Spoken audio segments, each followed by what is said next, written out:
You have just defeated the consensus greatest featherweight champion of all time. And you are, without a doubt, the greatest featherweight of all time. What the fuck? Yeah, so a lot of certain commentators have been saying that Max Holloway's the GOAT and all that. And not bullshit. just the GOAT, the consensus. Yeah. Like the consensus featherweight GOAT, as if it's an established fact that everyone agrees on. Like, Which is bullshit because, first of all, Jose Aldo is the fucking GOAT of the featherweight division. by a long shot. It's not even close. Like, he is the consensus featherweight GOAT, and there's nobody that's even comes close. He's an arguable GOAT in, like, MMA. In the entirety of MMA. But that's not the narrative, and we're here to smash that narrative. First of all... Just like you should smash the like button. So, Max Holloway... We're shilling. What can we say? So, Max Holloway... is arguably a really good champion in the featherweight division. Well, he was, but the fact of the matter is that he's been consecutively stopped by fighters that have tremendous amount of power, and the fact that if he would have faced a prime Aldo that did leg kicks, as we saw in this fight, Jose would have won. But the fact of the matter that Aldo cannot leg kick anymore because of his fucked up feet and knees. Aldo is basically being held together by duct tape from the waist down. He cannot kick the same way he used to anymore, and he's still a damn elite fighter who beat Marlon Moraes. No one can tell me differently. Yes, guys, the numbers. We don't even need to make an argument. Why are we coming at you with logic and reason when we can simply tell you these facts? Aldo won the featherweight belt in the WEC. Before the UFC had a featherweight division, the WEC was the elite featherweight belt you could win. It was like the UFC belt now. The featherweight belt in the WEC became the UFC belt. Yep. So Aldo won the UFC, or the WEC belt in 2009, okay? He went on to defend it 9 times successfully against such elite, like, truly elite ex-champions or future champions or just amazing fighters who have also beat elite opposition, including Uriah Faber, who's really damn good. He was really good. Faber was really good at the time. Yeah. He beat Kenny Florian, who was also a killer at the time, and he beat Frankie Edgar when Frankie Edgar was really Frankie Edgar. Chad Mendes twice, and that was Dwayne Ludwig Chad Mendes, who was a completely different fighter and popped for steroids. Yeah. So, hey, Chad Mendes was amazing at the time. He beat Korean Zombie. He beat Ricardo Lamas before Lamas started to decline. And then he lost to Conor McGregor. Cool, guess what? He won the damn featherweight title again. So he wins it, then makes 9 successful title defenses. I can count, I promise. That's 10 in a row. Championship fights he won. Drops one to Conor McGregor. Comes back, beats Frankie Edgar to win the damn belt again. That's 11 successful championship fights. Yeah. Oh wait, I mean, if Max is the consensus greatest of all time featherweight, how many times did he win in a championship featherweight bout? Okay, so here's when he won the belt in June 3rd, 2017 against Jose Aldo. Ah, wow. Well, he must be the greatest of all time. Yeah, only 1 win? That's crazy. So anyway, so then he beats Jose Aldo again. Oh, no! And then he beats Brian Ortega. What a great win.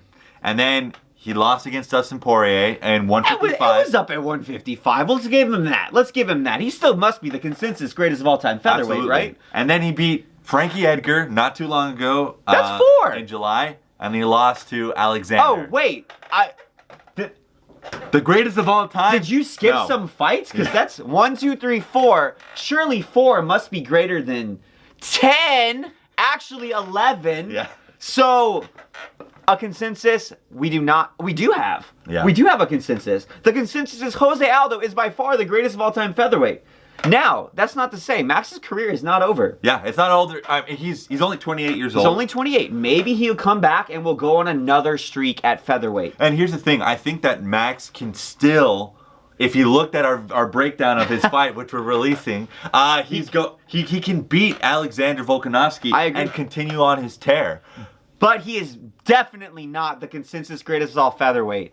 At this point in time, no way. He's never been the consensus greatest of all time featherweight. He hasn't even sniffed it yet. And to be fair, the pundits have been calling him at the greatest featherweight of all time And Max has said multiple times, Yeah. he is not the greatest until he beats Aldo's record. We love Max Holloway. Yeah. Max We love him to Holloway death. is a great person. And he was a great champion. Oh, that hurt. He was a great champion. But our anger is not directed at Mr. Holloway himself. It is purely directed at the people who, for some reason, Forget think about Jose 4 Aldo. is greater than 11. And I think that Jose beat better opposition, personally. Well, Except Jose Aldo. But the thing is, like, I feel like people think that if you beat a fighter, you absorb their legacy. That's not how it works. Yeah. Like, if that's how it works, then Conor McGregor is the greatest of all time featherweight. Right. Because he beat Max Holloway and Jose Aldo. Right. Like, even if you go by that logic, Holloway still wouldn't be the greatest of all time. Right. It would be McGregor. But like I said before, which obviously we don't think that McGregor is the greatest No, of but all I'm time saying, of like, anything. there's no argument that you can make. Even if you're like, oh, well, if you beat a GOAT, you become the GOAT. Right. You surpass them and get their legacy. No, then Conor would be above Holloway because he's beaten Holloway, Dustin, and Aldo. Right. And Holloway has lost to Poirier twice. Mm-hmm. And so I'm just saying, like, if you even try to do it that way, Max still wouldn't be the greatest. Well, and he didn't even overcome the Dustin fight. Yeah. Right? So I mean, I don't think there's even an argument. Yeah, there's no argument. I mean, and I do think that he has the potential of becoming the GOAT in featherweight still, but because there's plenty of fighters that have come back from losses, like GSP, Lennox Lewis, like a lot of fighters that have then cemented their legacy after their loss. Here's a perfect parallel. Matt Hughes was the greatest of all time welterweight. He beat GSP. GSP came back and supplanted him. He lost. He was not the greatest of all time before he lost, right? Yep. To Matt Hughes. Then he lost to Matt Serra. Still wasn't the greatest of all time. Still hadn't passed Hughes, even though he'd beaten him.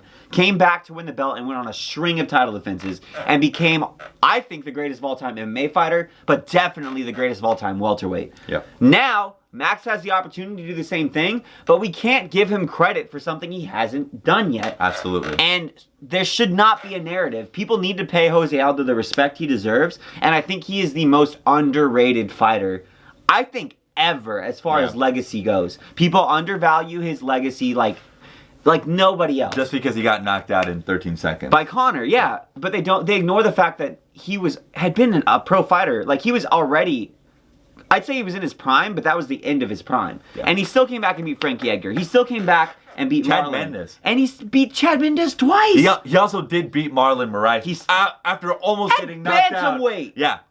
At bantamweight. Yeah. The only, like, arguably now, you can say, like, McGregor became a lightweight, Aldo became a bantamweight. I think that makes Aldo's legacy look better to me. Yeah. Like, he lost to the bigger man, but still, like, Conor I'm a Conor McGregor nut hugger more than anybody else. Yeah. But I think the fact that Conor got the lightweight strap after the featherweight belt and Aldo has dropped down in division and looked really good, further makes Aldo's loss to McGregor not as bad, personally. I agree. But that being said, maybe you guys disagree with us. You'd be wrong.